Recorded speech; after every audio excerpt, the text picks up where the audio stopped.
இந்த ஹராமுல தப்பிக்கிறதை விட எப்ப நம்ம தப்பிக்க முடியும்னு கேட்டா அதுக்கு ஒரு சரியான வழி இருக்கிறது. ஹராமுல தப்பிக்க இயலாதவர்களுக்கு அதுக்கு ஒரு அழகான வழி இருக்குது. என்ன வழி? ஹராமுக்கும் ஹலாலுக்கும் நடுவுல சிலது இருக்கும். ஹராம் என்று சொல்ல இயலாது, ஹலால்னு சொல்ல இயலாது. ஒரு வகையில பார்த்தா அது ஹராமா தான் இருக்கும் போல தெரியும், இன்னொரு வகையில பார்த்தா ஹலால் மாதிரி தெரியும். நீங்க எப்படி பழகணும்னு கேட்டா ஹராமா ஹலாலான்னு டவுட் வருதுல, அதை விட்டு விலகி பழகணும்னா ஹராம கண்டிப்பா விட்டுருங்க. எப்படி ரசூலுல்லாஹ் உங்களுக்கு கற்று தர்றாங்க? நீ ஹராம்ல இருந்து விடுபட நினைத்தால் ஒரு விஷயத்துல சந்தேகம் வந்தாலும் விட்டு பழகும். சந்தேகம் வர்றதை விட்டுட்டா கன்ஃபார்ம் ஆனதை நம்ம செய்வோமா? சந்தேகம் வந்த பிறகு நம்ம தவிர்த்து கொள்றோம்னு சொன்னா கன்ஃபார்மா ஹராம்ல எப்படி நம்ம செய்வோம்? அதை ரசூல் ஸல்லல்லாஹு அலைஹி வஸல்லம் விளக்குறாங்க. அல் ஹலாலு பையினுன், ஹலால் தெளிவாக இருக்கிறது. இது ஹலால் தெள்ள தெளிவாக இருக்கிறது. குர்ஆன் ஆதாரத்துல இதெல்லாம் ஹலால். அது மாதிரி ஒல் ஹராமு பையினுன், இதெல்லாம் ஹராம் என்பது விளக்கப்பட்டது என்பதும் தெளிவாக இருக்கிறது, அனுமதிக்கப்பட்டது என்பதும் தெளிவாக இருக்கிறது, தடை செய்யப்பட்டது என்பதும் தெளிவாக இருக்கிறது. பைனஹுமா முஸ்தபிஹாத், அந்த ரெண்டுக்கு நடுவுல சந்தேகங்களை ஏற்படுத்தக்கூடியவைகளும் இருக்கின்றன. ஹலாலும் இருக்கிறது, ஹராமும் இருக்கிறது. அது சந்தேகத்தை ஏற்படுத்தக்கூடிய சில மேட்டர்களும் அதுல இருக்கின்றன. லா யஅலமுஹா கஸீரும் மினன் நாஸ், அதிகமான மக்கள் அதை விளங்க மாட்டார்கள். அதிகமான மக்கள் என்ன செய்யாது, அந்த டீப்பான விஷயமா இருக்கனால அது உங்களுக்கு புரியாது. அப்ப இந்த நேரத்தில் நம்ம என்ன செய்வது? ஃபமனித்தக சுப்ஹாத், யார் ஒருத்தர் சந்தேகமானதை விட்டு விடுகிறானோ, ஹலால கூட செய்யறான், ஹராம விட்டு விலகிறான். இதுல ஹலால் ஒரு அழிஞ்சா ஹலாலுங்கிறார், ஒரு அழிஞ்சா ஹராம்ங்கிறாரு, மாத்தி மாத்தி கொடுக்குறாங்க பத்துவா. அது ஒரு மாதிரி, அது அவர் சொல்லும்போது கரெக்ட் மாதிரி தெரியுது, இவர் சொல்லும்போது இது கரெக்ட் மாதிரி தெரியுதா? நீ என்ன பண்ணணும்? வேணாம் விட்டுருவோம், சந்தேகம் வந்துருச்சுல. சந்தேகத்தை விடுறதான ஒரு அறிவாளி செய்யற வேலை. இப்ப ஒருத்தர் தண்ணி கொண்டா பால் தர்றாரு, உங்கள்கிட்ட பால் தருமா என்ன செய்யறாரு? ஒரு ஆள் சொல்றாரு விஷம் கலந்துருக்குங்கிறாரு, இன்னொரு ஆள் விஷம் கலக்கலைங்கிறாரு. என்ன செய்ய என்ன செய்யறது கேட்கிறார். பால் குடிக்கிறது பால் தர்றாங்க, ஒரு ஆள் சொல்ற அவர் நம்பிக்கையாள தான், விஷம் கலந்து குடிச்சிடாத. இன்னொருத்தர் வர்றாரு, அதான் நிறைய பண்ணி குடிப்பா. இப்ப என்ன செய்ய? கன்ஃபார்மா இருந்தா தான் குடிப்பீங்களா? எப்படின்னா குடிக்காம இருந்துட்டு போறா, செத்து போய் என்ன பண்றது? வேணாம் பண்றதுல இல்லையா? அப்ப இதான் மேட்ரு. அப்ப மார்க்கத்துல இப்படித்தான் பண்ணணும். ஒண்ணு ஹலாலா ஹராமான்னு டவுட் வந்துருச்சுன்னா அது விஷமா விஷம் இல்லையா அந்த டவுட் மாதிரி இப்படி வச்சுக்கோங்க. அது விஷமா விஷம் இல்லையா அப்படின்னு சந்தேகம் வந்தால் நம்ம என்ன முடிவு எடுப்போம்? அல்ல இது கேட்பாங்க மறுமையில, ஏன்டா இதுக்கு மட்டும் இப்படி முடிவு எடுத்த, விஷமா விஷம் இல்லையான்னு சொல்லும் போது இப்படி கரெக்டா நீ முடிவு எடுத்த, அப்ப ஹலாலா ஹராமான்னு முடிவு ஹராம்னு போயிட வேண்டியதானே, விட்டுட்டு போயிட வேண்டியதானப்பா. சந்தேகம் வந்துருச்சே இல்லையா? அப்ப ரசூல் ஸல்லல்லாஹு அலைஹி வஸல்லம் சொல்றாங்க, ஃபமனித்தக சுப்ஹாத், யார் சந்தேகமானவற்றை விட்டு விலகிக் கொள்கிறாரோ இஸ்தப்ரஅ லிதீனிஹி வ அர்லிஹி, அவனுடைய மானத்தையும் அவன் காப்பாற்றிக் கொள்கிறான், அவனுடைய தீனையும் காப்பாற்றிக் கொள்கிறான். சந்தேகமானதை விட்டீங்கன்னா தான் தீனை என்ன செஞ்சுக்கிட்டீங்க, மார்க்கத்தை காப்பாத்திக்கிட்டீங்கன்னு அர்த்தம். ஒமன் வக்கா ஃபி சுப்ஹாத், சந்தேகமானதை ஒருத்தன் சாப்பிட்டு விட்டானே, விழுந்து விட்டானே, ஆனால் சந்தேகம் தானே கன்ஃபார்மா, சந்தேகம் தானே சொல்றாங்க, அடிச்சே சொல்லிட்டாங்க ஆறாம் அப்படின்னு சொல்லிக்கொண்டு அதை ஒருத்தர் செய்ய ஆரம்பித்தானே, ஆனால் அவனுக்கு உதாரணம் காட்டுறாங்க. எப்படி உதாரணம் காட்டுறாங்க? ஒரு வேலி போடப்பட்டிருக்குது. என்ன வேலி? ஒரு தோட்டம், ஒரு வயல், ஒரு பயிர், இன்னொருத்தருக்கு சொந்தமான அந்த வயலா இருக்கிறது. அதை சுத்தி என்ன பண்ணிருக்கிறாங்க? வேலி போட்டிருக்கிறாங்க. நீ ஆடு மேய்க்கிற, உன் வீட்டு இடத்துல ஆடை மேய்ச்சிட்டு இருக்கிற. ஆடு மேய்க்கும் பொழுது நீ ஆட்டை என்ன செய்யணும்? வேலி ஓரத்துக்கு போகுதுல, அப்ப இழுத்துடணும். ஓரத்துல மேய விட்டேன்னு வைக்கி, ஓரத்துல நிக்குமா? அது ஓரத்துல மேய விட்டு, ஓரத்துல மேயறது ஹராம் இல்ல, உன் வீட்டு ஓரம் தான். அது வயல் இருக்கு, நம்ம வயல் அடுத்த வயல் இருக்குங்க, அவன் வேலையை போட்டு வச்சிருக்கான். நம்ம வயல் எண்டு வரைக்கும் நம்ம இதுதான், அதுல சந்தேகம் கிடையாது. ஆனா அந்த வேலி ஓரத்தில் உள்ள நம்ம இதா இருந்தாலும் இங்க நின்றுட்டு தலையான் விட்டுருமே, தாண்டிடுமே, பாஞ்சு கூட குதிச்சிருமே. அப்ப இன்னொருத்தனுடைய வயல்ல போனுச்சுன்னா என்ன கதிக்க ஆளாகும்? அதை கூட ரசூலுல்லாஹ் சொல்றாங்க. ஒரு அரசர்களுக்குன்னு சில வச்சிருப்பாங்களாம் அந்த காலத்துல, மன்னர்களுடைய கண்ட்ரோல்ல உள்ளது, கவர்மெண்ட்டுக்கு உள்ளதுன்னு சில வேலி போட்டு வச்சிருப்பாங்க. எவனும் உள்ள வரக்கூடாது, இது அரசாங்கத்துக்கு சொந்தமான இடம். அதைத்தான் ரசூலுல்லாஹ் உதாரணம் காட்டுறாங்க. அந்த மாதிரி அரசாங்கத்துக்கு வேலி போடப்பட்ட ஒரு இடத்துல ஓரம் வரைக்கும் போயிடக்கூடாது. அங்கனுக்குள்ள வேலி போட்டிருக்கான, இங்கனுக்குள்ளே ஆட்டை மேய்ச்சிக்கிட்டு இருக்கணும். நம்ம என்ன செய்யக்கூடாது? இந்த அவ்வளவு தூரம் இருக்கேன், இன்னொரு 10 அடி தானே அப்படின்னு போனா உள்ள போனச்சு பிடிச்சு பின்னி எடுத்துக்குவாங்க அப்படின்னு ரசூலுல்லாஹ் சொல்றாங்க. எவன் ஒருத்தன் சந்தேகமானதில் விழுந்து விடுகிறானோ கராயின் யரஆ ஹவுலல் ஹிமா, சீமான அரசாங்கத்தால் வேலியிடப்பட்டதை சுற்றி, அரசாங்கம் தனக்கென்று வேலியிட்டு இருக்கிறத அதை சுற்றி காடு மேய்க்கிறானே அவனை போல இவன் இருக்கிறான். அது எங்க போய் விட்டு சமயத்துல யூசிக்கு ஐயோ வாக்கையாகு உள்ளேயே போய் விட்டுறாது. ஓரத்துல மேய்ச்சிங்கன்னா உள்ளுக்கு போக வேண்டி வந்துடும். அப்ப ஒரு அரசனும் ராஜாவும் ஒரு கவர்மெண்டும் இது தங்களுக்குன்னு எல்லை வகுத்தாங்கன்னா அல்லாஹ் வகுக்க மாட்டானா? அல்லாஹ்வுடைய எல்லை தான் எது? இந்த சந்தேகங்களுக்குரியது, சந்தேகத்துக்குரியதுங்கிறதா அல்லாஹ் போட்டுக்கிற எல்லை. இந்த எல்லைக்கு இந்த பக்கம் நின்றுக்கணும்னு சொல்லி நபிகள் நாயகம் ஸல்லல்லாஹு அலைஹி வஸல்லம் அவர்கள் ஹராமிலிருந்து நம்ம தப்பிப்பதற்கு வழி சொல்றாங்க. சந்தேகமானதை விட்டு பழகு. சந்தேகத்தை தூக்கி எறிஞ்சு ஹராம செய்வோமா? செய்ய மாட்டோம். இது புகாரியில 52வது ஹதீஸ்லயும் 2051வது ஹதீஸ்லயும் இருக்கிறது. இன்னொரு ஹதீஸ்ல தெளிவாக சொல்றாங்க. என்ன சொல்றாங்கன்னு கேட்டா, ஹலாலுன் பையினுன், ஹலால் தெளிவானது, ஹராமுன் பையினுன், ஹராமும் தெளிவானது, சுபஹாத்தும் பைனதாலிக்க, ரெண்டுக்கு நடுவுல சந்தேகமானதும் இருக்கிறது. மன் தரக்க சுபஹாத்தி, சந்தேகமானது எவன் விட்டு விடுகிறானோ ஹராமி அத்தரக்கு, ஹராம அதை அதிகமா விட்டுருவான். சந்தேகத்தை ஒருத்தன் விட்டு பழகுனான் என்று சொன்னால் கண்டிப்பா அவன் ஹராமை விட்டு விடுவான் என்று நபிகள் நாயகம் ஸல்லல்லாஹு அலைஹி வஸல்லம் அவர்கள் ஹராமிலிருந்து விலகுவதற்கு என்ன சொல்லி தர்றாங்க? இதை சொல்றாங்க. இது முஸ்னத் அஹ்மதுல 624வது ஹதீஸாக பயன்படுத்தப்பட்டிருக்கிறது, பதிவு செய்யப்பட்டிருக்கிறது. அப்ப டவுட் வர்றதை நீங்க விலகிக் கொள்ளுங்க, சந்தேகத்துக்குரியதை விலகிக்கிறங்க.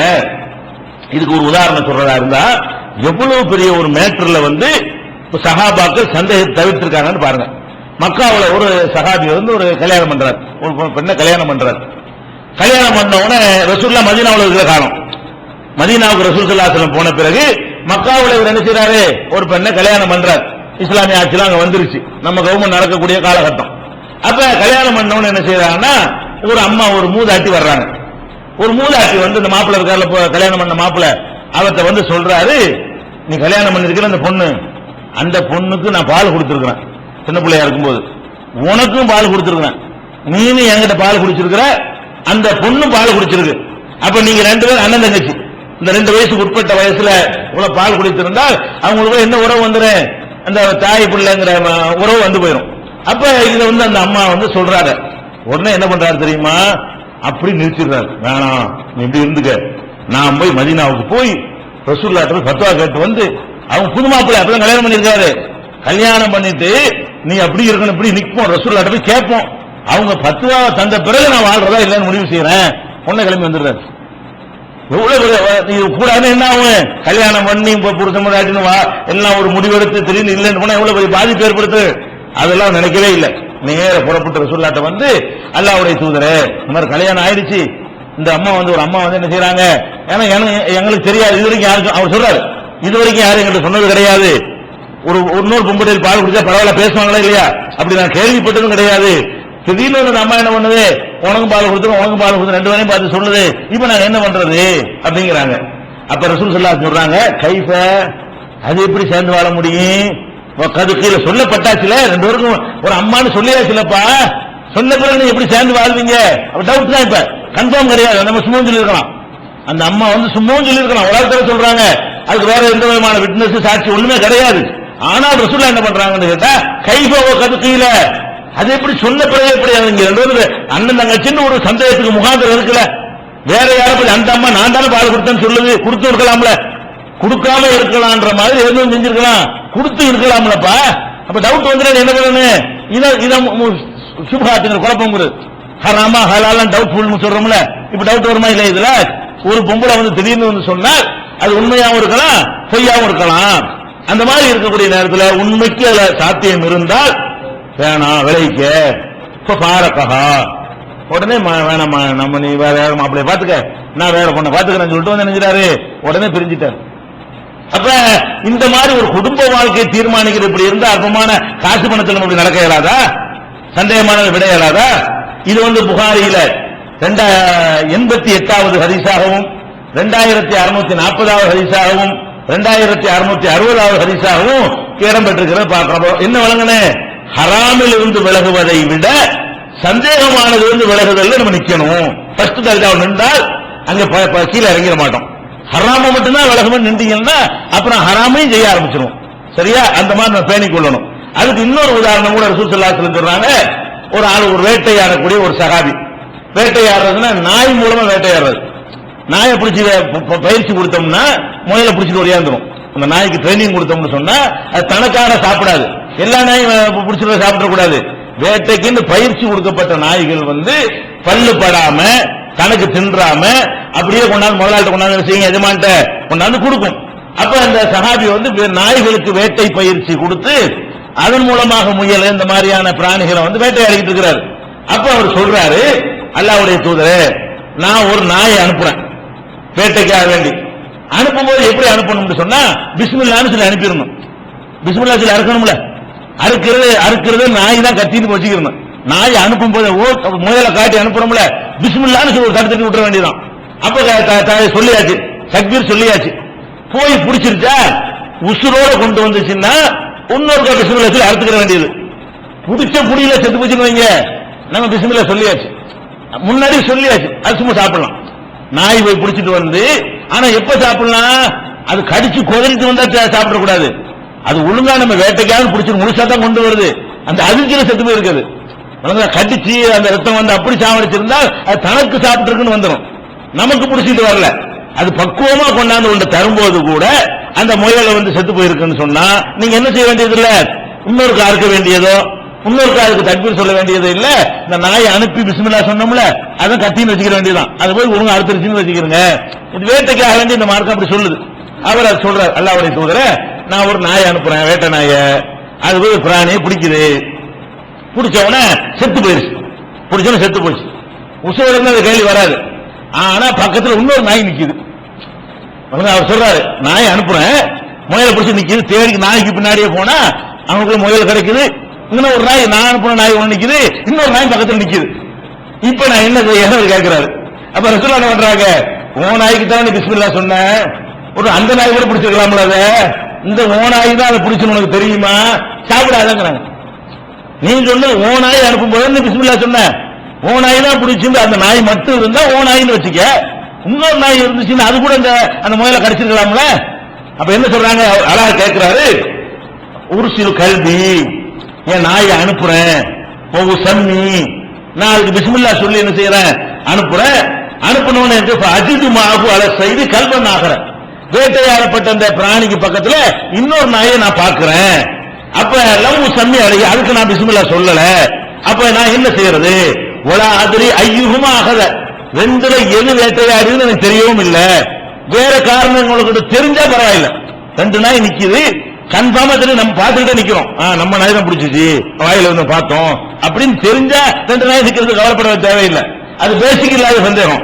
கன்ஃபார்மா தெரியல, இது நம்ம நாய் வேட்டையாடுச்சா இன்னொரு நாய் வேட்டையாட தெரியல, நான் என்ன செய்யறதுன்னு லாத்தாக்குள், அதை சாப்பிடாத. நீ பிஸ்மில்லா சொல்லி வேட்டை முறைப்படி செஞ்சு இருந்தாலும் நீ அந்த நாய அந்த முயல் என்ன செய்யக்கூடாது, முயல அந்த பிராணியவோ சாப்பிடாத. ஏன்னா இன்னமா சம்மை தாளா கல்விக்க, நீ அனுப்புன நாய்க்கு தான் நீ பிஸ்மில்லா சொன்னியே தவிர உலகு சம்மி அல்ல மற்ற நாய்க்கு என்ன செய்யல, நீ பிஸ்மில்லா சொல்லலப்பா. இது புகாரியில 2054வது ஹதீஸா இருக்கிறது. இப்ப என்ன செய்யறாங்க, சந்தேகத்துக்கு இடமானதுன்னு வரும்போது ரசூலுல்லாஹ் கொடுக்கிற ஃபத்வா என்ன, பால் கொடுத்த சந்தேகம் வருது பிரிஞ்சிரு, நாய அந்த நாயான சந்தேகம் வருது வேணா விட்டுரு. இதான் முஸ்லிம்கள் தீனை கடைபிடிக்க வேண்டிய சரியான முறை. என்ன டவுட் வருதா அதோட விட்டுற வேண்டியதான். இந்த மாதிரி நடந்து கொள்ள வேண்டும் என்று நபிகள் நாயகம் ஸல்லல்லாஹு அலைஹி வஸல்லம் அவர்கள் நமக்கு சொல்லி இருக்கிறார்.